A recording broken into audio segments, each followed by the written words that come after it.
Hey, Geoff. Hey. I've noticed that these things are going a lot smoother with you here. Well, because Peter's not here.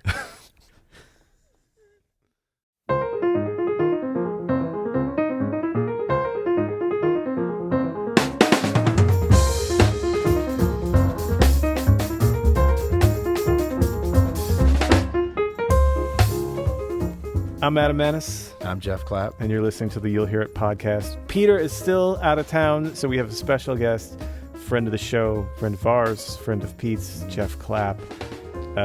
Come back soon, Pete. Just joking, man. Come on back. We miss you. We thought we would do a dedication show to our buddy, Peter Martin. That's my boy. One of the best ever. One of my best friends ever. And this is our favorite Peter-isms. Now, we're going to have to, I think, Geoff, we should balance some very positive things, which there are many. Many positive things. With a little bit of humor? Well, we'll see. We'll see where it goes. We'll see where it goes. Yeah. So I'll kick it off with my favorite Peter-ism, and this is a positive thing. Okay. It's that Peter wakes up earlier than anybody else He does. I've ever met. And Consistently. Yeah. And he gets all the things that I should be doing done before I wake up. Right. And I think when I found this out, I was like, oh, that's why you, Peter Martin. That's why you're a bad boy. That's one of my favorite things about Pete. And he has a way of making you feel really bad about yourself, but at the same time exciting you about life. But I think for our listeners, I think you can take something from that. Like I started waking up just a little bit earlier, so I can do certain things. Yeah. I'm still not full on Peter, Dwayne The Rock Johnson, Right. 3 a.m. That's mode, funny you say that, right? Yeah. I worked out twice before anybody woke up. Exactly, but that's I just how watched I feel one of like those videos yesterday. this guy's like relentless, He is, and he's so consistent, and he's always been consistently inspiring. Not only as a musician, but just as a friend, as a person. How long have you guys known each other? Oh man, 91 maybe, when he was playing with Betty Carter. Yeah. But he was in and out of New Orleans, I think. So almost 30 years. Maybe, yeah. He actually was with Josh Redman. All right. And then I remember his old house, he had the Betty Carter poster, and I would just notice, this dude's traveled a lot. Yeah. And he's like my age. It was just like, really, man? But we were over at his house building a bookshelf one time. This is my favorite Peter. Peter has a way of putting off what we should do and enjoying your life for hours. So we kept building this bookshelf off. He would go get coffee, or he'd check out some music. But the bookshelf was half built on his porch, but we never finished it. You still owe me that bookshelf. Okay, waiting for on that one. That's great, man. Yeah, but Peter, it's funny how he brings people together. Well, I mentioned yesterday, he's like a big jar of glue, this guy. He really is. And that's what he always does. I went to Austria. Actually, I was just in Austria for 9 days because of Peter Martin, and he doesn't even know that, because I was at Greg Hutchinson's house, and this guy was buying a cymbal, and so I was like, why don't I just give you a ride to the subway, because it's a way away. Yeah. And we listened to Peter Martin Parabola Trio with Blade and Thomas, and he's like, I love, Peter's my man. I can't believe you love Peter. So we became close friends, and now I go to Austria because of Peter Martin Trio. So thank you, Petey. But I'm not giving you any money on that one.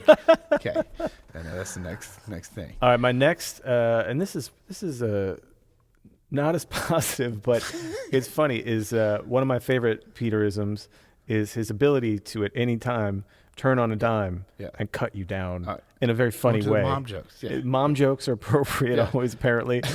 Actually, not so much with me. It's not really appropriate. I think that might be a thing with you. I think it's just me. But then when you get back at him, he's like, he'll hang up on you. No, he won't do that. But he's one of the funniest dudes I've ever met, man.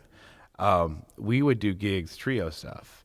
And it's on YouTube. There's like a 2-minute Peter Martin diatribe on how country Geoff is, and it's hilarious. And he's got that on all of us, man. I was peeing on myself on stage. It was so funny, man. I think, though, again, for our listeners, this is actually some useful information, because I think this helps him be like the heavy cat that he is, working with all the top people he works with. Yeah, because he's as good in the van as he is on stage. You know what I mean? He's as good in the green room. You're waiting for him to get there for the hang to get on. That's right. It's called PD time. But that's PD time. Dude, that's an important part of the hang. Is an important part of the Very gig. Yeah. He taught me a lot about that. Like, he would come to New York with whoever. Yeah. I think it was with Winton. I was living in Brooklyn, And he called me like 7 in the morning. I was like, hey, man, it's cappuccino time. Let's cap it. We go to, what was that? There's this cafe on the east side at A and First. We got to go there.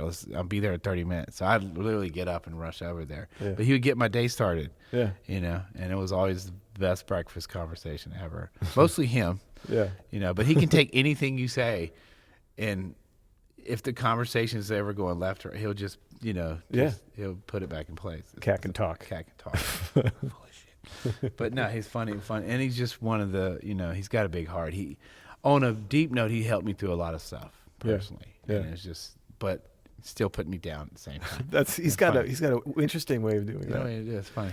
It's a tightrope act that he has a good feel for. Yeah, like even in rehearsal today, I mean, you said something genius, you know, because we're working here with Terrence, and I mean, this is really hard. It's a different skill set, and you're learning some stuff that Peter may or may not be able to just sit down and be like, he'll bam. be fine. He'll be fine. But you said he's annoyingly, what was it? I said he's annoyingly brilliant.